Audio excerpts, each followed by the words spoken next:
everyone, welcome to Pam's World.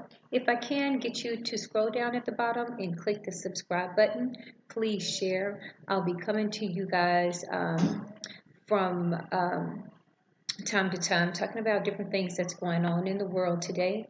Again, this is Pam's World. Please subscribe and share if you like. Thank you. Now, let's get into some of the things that's going on today. There's a couple of things that's been going on in the news. The one that happened last night in Baytown, which is outside of Houston or one of the suburb areas. One of the things that bothered me about that is the young lady, her name was Pam. Apparently, she had schizophrenia. She had schizophrenia, and according to what I've read, she had a run-in with this particular police officer that killed her several times. So therefore, that lets me know that he already knew that she had some mental issues.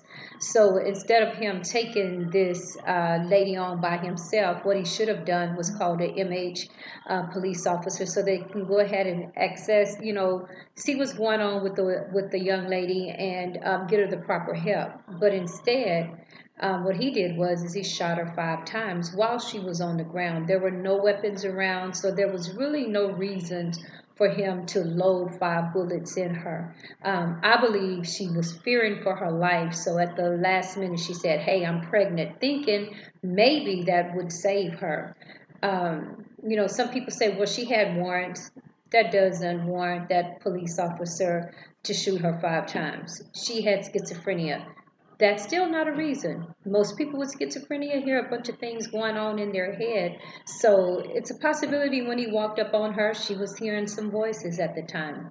I personally believe if he did have some run ins with her before, I'm thinking what happened is maybe she got the best of him one time and he decided to show her. I'm guessing, but I just can't understand why someone would shoot someone that's already on the ground 5 times.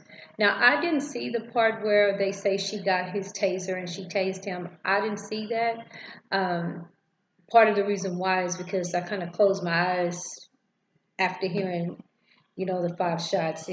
To me, it just was too much.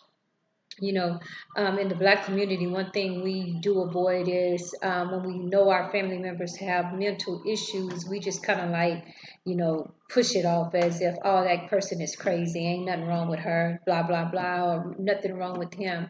Mental health is really a serious issue. I know, back in the day, you very seldom saw or heard of as many black people doing a lot of the stuff that they're doing today. But, people need to start paying attention. We know that, a lot of our foods and stuff like that are altered. They're genetically modified. I don't know if that's the reason why so many black people are doing so many strange things that we didn't do.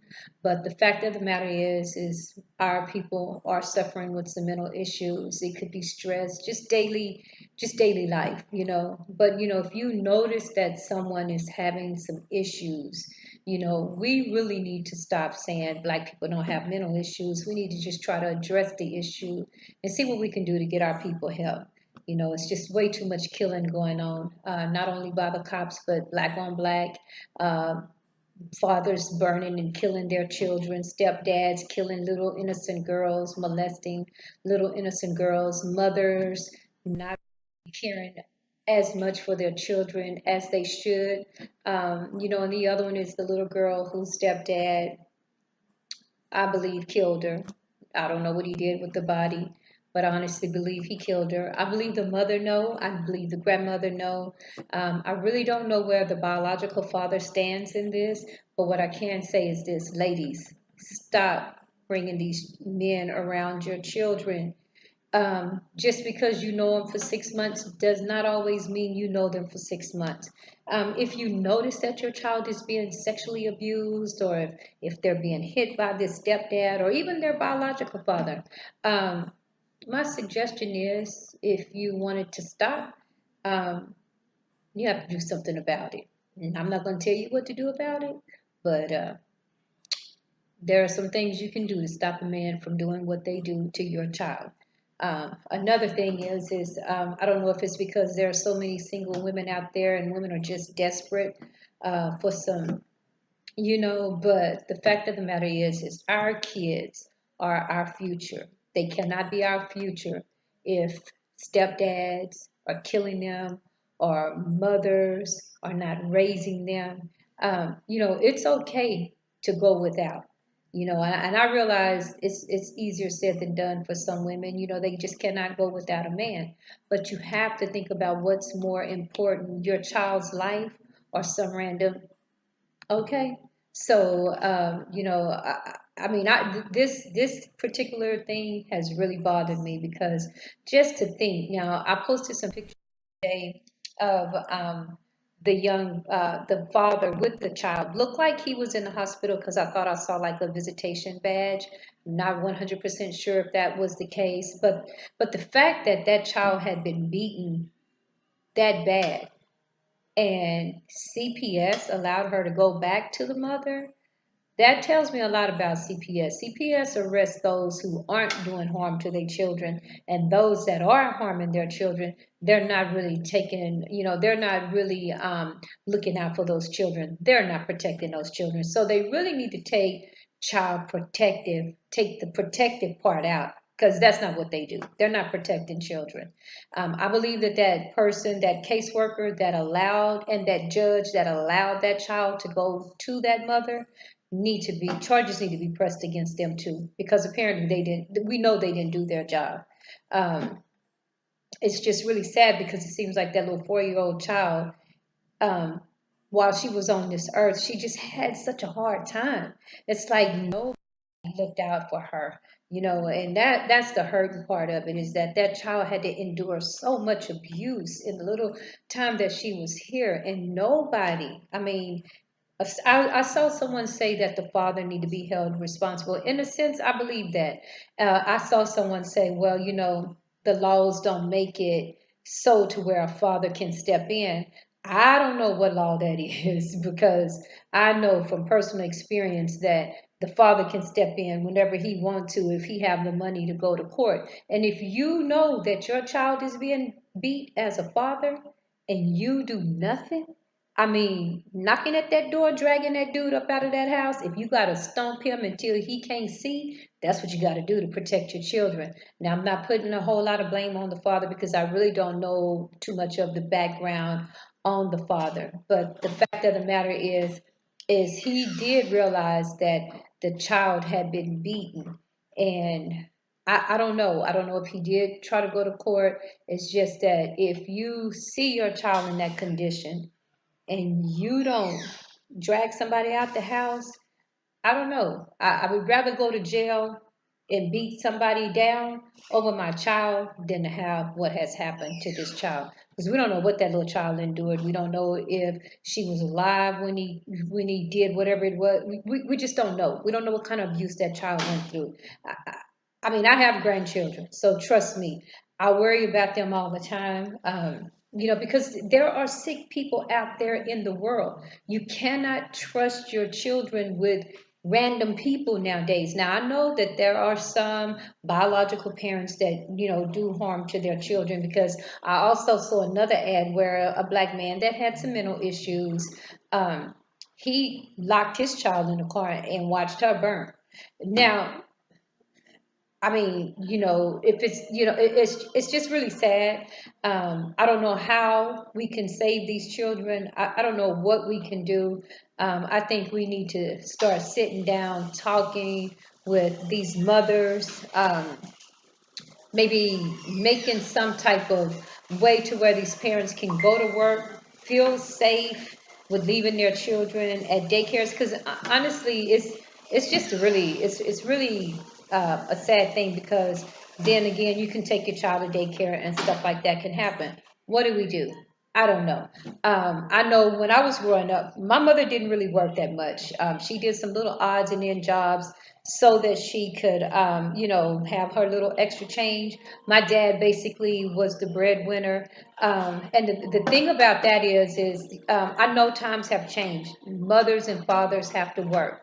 But I also believe that if you're a mother and a father and you have children together, and for whatever reason you have to separate, I think that you, the mother and the father, need to go to therapy so you can co-parent. You need to take your children to therapy so that they can understand that what's going on isn't their fault. We have to start working together as a Black community, because the things that are going on around us are done by design. Stuff that's happening in our communities, it's all happening by design. I'm not saying that there aren't any good fathers out there, because I know some really good fathers. I know some really good mothers, and I know some families that co-parent. And when I see that, it's a beautiful thing. For me, I get along with my children's dad because we have grandchildren together. Sometimes we talk about things that's going on with the grandchildren, and sometimes we talk about things that go on with the parents, with our grown adult children. I don't have any issues with his wife, because his wife have a child that's my children's sibling. So therefore, even though we may not talk all the time, I have mad respect for her or anybody that um, that is that's in our little circle. I mean, it's really just becoming just too much. Every time you turn on the news, it's something that Black people are doing that we just didn't do back in the day. Very seldom did you see Black folks killing themselves, killing their children, little Black children committing suicide because they're being bullied. We have dropped the ball somewhere. I'm not sure where that ball has dropped, but we need to pick that thing up. Back in the day, it used to take a village. We did used to pray a lot, but we've gotten even to the point to where I've seen Black people say, "Y'all need to stop all this praying, and y'all need to stop that." See, people aren't praying anymore. You've convinced them to stop praying, so they're not praying anymore. So all this random stuff is going on in our communities that didn't used to happen before. We can't stop praying. We've got to continue doing that. It worked for our grandfathers. Maybe, yeah, during slavery, people think that didn't work. Hey, it did work, because in order to take the abuse that the slaves even took back in the day, they had to pray to keep themselves sane. And so I don't know. I think that we've gotten away from so much of our traditional ways that everybody say, oh, this was traditional just because our parents did it, this, that. It worked. We were more united back in the day. Now we're just, I mean, I listen to some of these young kids talking nowadays, and they don't have a clue to what's really going on. And so it's up to us, as those that do know, that we need to come together. We need to figure out ways to where we can save our community, because right now we're lost. We're just walking around in darkness, and it's just time for us to get it together and bring ourselves back into the light. Again, these situations with the young lady that just lost her life, 45-year-old woman, I don't know if she had children, whether she was schizophrenic or had a warrant, whatever her situation was, she did not deserve to be shot 5 times. If he was going to shoot her, one time should have been enough. But this man put 5 bullets in her. And I did hear that someone said that only one of the bullets hit her. It don't make a difference if one bullet hit her or not. He shouldn't have shot 5 times. She was already down on the ground. What more did you want her to do? You know what I'm saying? And so it's just the fact that, these cops, they don't care. And there's nothing happening to them. They're just killing our people. It's just modern day lynching. They doing it in the open, just like they did back in slavery. The difference is these people are carrying badges, and they're doing what they want to do to our people. I don't know. I get a little carried away sometimes when it's about things. People say, girl, all you do is talk about Black people. Well, the last I checked, the skin color on my body, my melanin, I mean, this is all Black. I'm a Black woman, so I'm going to talk about Black things. I don't know nothing about white people. I don't experience what they go through on a daily basis, nor do they experience what I go through on a daily basis. So therefore, I am going to try to talk as much as I can about our people. Again, I'm not going to go on my soapbox, but let's pray for these families that are going through right now. You know, we just have to pray for them. And for those of you that don't believe prayer work, it does. It does work. Again, Ladies, watch your girls, watch your boys, watch your children. Stop leaving them with random people because you will regret it if something happened to your child. And you cannot take back stuff that has been done to them. We cannot take it back. We can't even feel what they feel. So the best thing to do is please watch your children. Earlier I said watch your kids like a hawk, because if you know what a hawk do, a hawk will watch a chicken until he get it. So you definitely have to watch your children and make sure that everybody around them is treating them the way that they should. Ask them questions. I know when my children were little, and I got with my first husband, which was their stepdad. I asked my children all the time: Is has he done anything to you? Did he touch you this way? Did he say something to you? You know, I asked them questions like that. I mean, I was very protective of my kids when they were little. So I made sure and I asked them 100 different questions. And I always told them, if somebody tell you they're going to kill your mom, if you tell them what they do, you just whisper it in my ear where they can't hear. That way, we're going to see who's going to get killed. Okay. So you sometimes, hey, I don't believe in violence, but when it comes to kids, three hots in a cot is very nice. You know, it will work. But again, you guys, you just got to be careful with your children. Please stop leaving your children with random people. And if you know some man is molesting or beating your kid, you need to do something. You need to stand up for your child. Or if you feel like you just, hey, don't care enough about that child, take that child down there to like the fire department or a hospital. They do have the Moses Law. You can drop them kids off and let somebody else raise those children. It's better to do that than to allow some man to kill and molest or rape her. Just drop them off. You can drop them off at the fire department, the hospitals. I think the police department. You just drop them, put a little note in there and say that you could not take care of your child, that you want to be free, and let those kids live a normal life.